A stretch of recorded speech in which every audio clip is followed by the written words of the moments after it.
Democracy and justice আমি বলেছি যে সংস্কার এবং বিচার ছাড়া এই ফ্যাসিবাদদের যে জুলাই হত্যা সহ গুম এগুলো বিচারের আগে কোনো নির্বাচন নয়, কারণ নির্বাচিত কোনো দল করবে আমি এমন কোনো আশা দেখি না। নির্বাচিত দল এগুলি বিচার করবে সংস্কার করবে, তাহলে তারা 53 বছর পড়েনি কেন? তো নির্বাচিত দল এগুলি করার কোনো আশা দেখি না আমি। এই দল অবশ্যই সংবিধান সংশোধন হয়তো পরবর্তীতে হতে হবে, কিন্তু একটা সংস্কার এবং বিচারের পরে নির্বাচন হতে হবে। এরপরে যদি নির্বাচন হয় আশা করা যায় যে কিছুটা ভালো ফল পাওয়া যেতে পারে। এবং আমি খুব সোচ্চার যে সহসাই নির্বাচন আমি চাই না। আমি তো ফেসবুকে স্ট্যাটাস দিয়েছিলাম, হাজার হাজার কমেন্ট করেছি, কেউ 2025 নির্বাচন চায় না। অনেকে বলেছে ডক্টর ইউনূস যতদিন বেঁচে আছে ততদিন, কেউ বলেছে 15 বছর, কেউ বলেছে 10 বছর।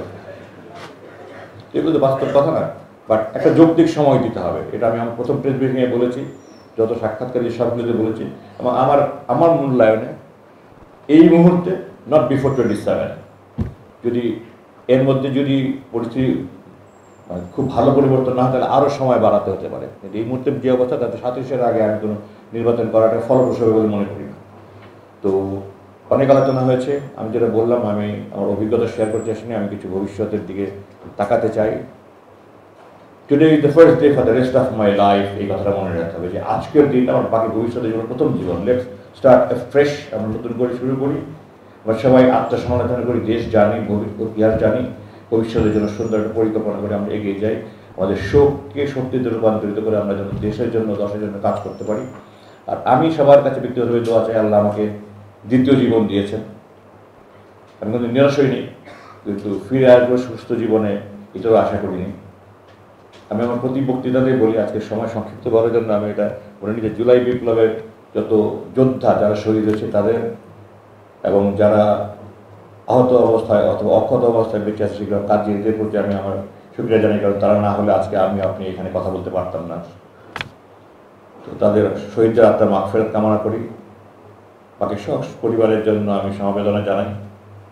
তো যাদের ত্যাগের বিনিময়ে আজকে আমরা এখানে কথা বলতে পারছি মুক্ত মানে, আল্লাহ আমাকে দ্বিতীয় জীবন দিয়েছেন। আমি যেন আমার বাকি জীবন আল্লাহ যতদিন রাখে, আল্লাহ আমাকে শক্ত, সক্ষম, সচল, কর্মক্ষম রাখেন, এবং আমি যেন দেশ এবং জাতির জন্য কাজ করে যেতে পারি। আল্লাহ যেন আমাকে সঠিক পথ দেখায় এবং আমাকে সাহায্য করে, সহযোগিতা করে, আমাকে সাহায্য করে, আমাকে আল্লাহ ঠিকমতো কাজ করার জন্য যোগ্যতা দেয়। এবং সবার কাছে আমি দোয়া চাই। এই আয়োজন করার জন্য 36কে আমি ধন্যবাদ জানাই। আমি 1983 সালে ঢাকা বিশ্ববিদ্যালয় ক্যাম্পাসে শেষ এসেছিলাম। আজকে থেকে প্রায় 42 বছর পরে আমি আবার এসেছি ঢাকা বিশ্ববিদ্যালয় ক্যাম্পাসে। এখানে 2-1 ছাড়া হতে তো তার কারো জন্মও হয়নি তখন। যাই হোক, তো আমি খুব আনন্দিত, আপ্লুত।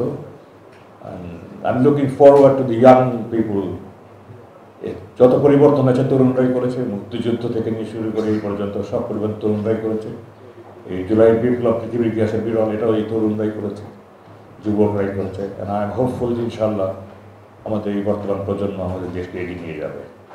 সবাই ভালো থাকেন। আসসালামু আলাইকুম।